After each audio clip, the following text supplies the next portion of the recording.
Okwenenya kiki? Okwenenya kwe kumanya n'okukkiriza ebibi byaffe, ensobi zaffe n'obutali butuukirivu bwaffe bwe tukoze eri Katonda.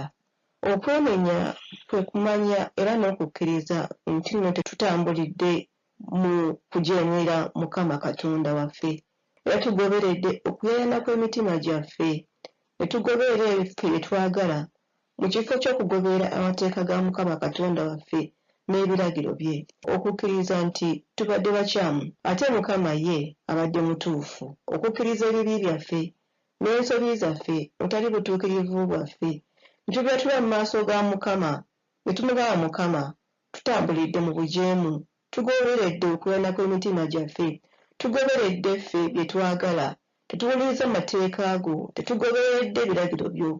Mukama tubadde bakyamu naye ate ggwe Mukama ye gwe mutuufu. Okwenenya okutuufu kulina ebirungo. Mukama Katonda yakwogerako mu eby'omu Mirembe essula 7 okuva ku lunyiriri olw'14.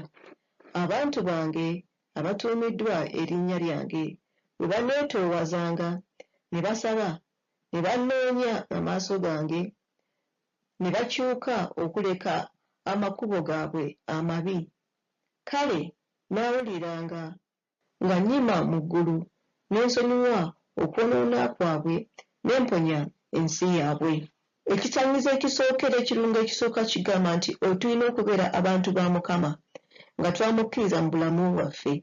Okwenenya okutuufu kulimu okwewombeeka, okwetoowaza n'okukkakkana. Mulimu okusaba n'okunoonya amaaso ga Mukama n'okuleka amakubo amabi. Mukama agamba ne ndyoka mpulira nga nnyima mu ggulu ne nsonyiwa ebibi byabwe ne mponya ensi yaabwe, n'aleeta obulokozi mu bulamu bwaffe. Bwe tujja mu maaso ga Mukama n'okwenenya, tuba tuteekerateekera Mukama oluguudo mw'abaayita ajje atusisinkane abeeko by'akola mu bulamu bwaffe. Bwe twenenya tuba tweyambulula agambalo gonna agabi. Okwenenya kulimu amaanyi agatwambulula ebyambalo byonna ebikyafu, ebijama, agambalo gonna agabi agavundu. Tuba tugeeyambulula. Bwe twenenya tuba tuzimba enkolagana yaffe ne Mukama Katonda. Tuba tuzaawo era nga tuzimba enkolagana yaffe ne Mukama Katonda nga tumaze okuggyawo ebintu byonna ebijama era ebikyafu. Okwenenya mulimu amaanyi agatuleeta okwewombeeka n'okukkakkana mu maaso ga Mukama n'okwetoowaza mu maaso ga Mukama. Tewali yanenya nga tamaze kwewombeeka. N'olw'okuba ng'osobola okubala ekibala eky'okwenenya mu maaso ga Mukama. Okwenenya kulimu amaanyi mangi nnyo agatuyamba okuleka buli nkola yaffe yonna embi n'entambula zaffe zonna embi n'ebikolwa byaffe byonna ebibi ebitukyaya Mukama by'awakana nabyo.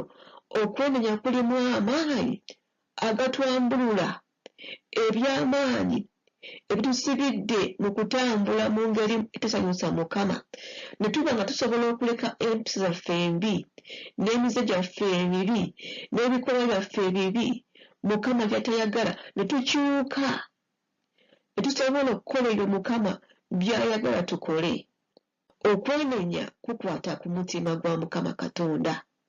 Tewali kintu kikwata ku mutima gwa Mukama ng'okwenenya. Omutima ogwetoowaza mu maaso ga Mukama taagugaye.